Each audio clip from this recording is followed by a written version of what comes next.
ஆக்சுவலா என் வீட்டு சைட்லேருந்து நான் வந்து பீட்ரூட் ரசம் பண்ணலான்னு இருக்கேன். இப்போ குழந்தைங்க பீட்ரூட்டே சாப்பிடலையா, இந்த மாதிரி ரசம் செஞ்சு அவங்கள ஏமாற்றிடுங்க. குக்கரில் பீட்ரூட்டை கொஞ்சம் மஞ்சத்தூள், கல் உப்பு போட்டு 1.5 கிளாஸ் ஆஃப் வாட்டர் போட்டு 3 விசில்ஸ் வச்சுக்கோங்க.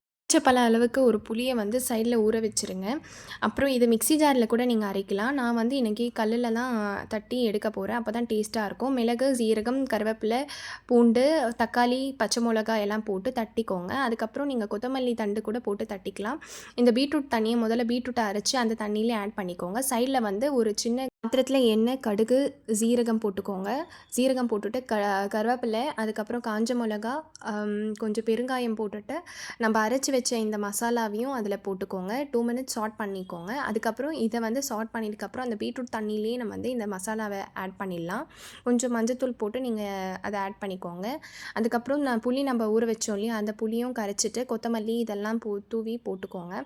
ஒரு கொதி வந்த உடனே நம்ம வந்து ஆஃப் பண்ணிடலாம், தேவையான உப்பு போட்டுட்டு. உங்களுக்கு பிடிச்சிருந்தா லைக் பண்ணுங்கள், ஷேர் பண்ணுங்கள், சப்ஸ்கிரைப் பண்ணுங்கள்.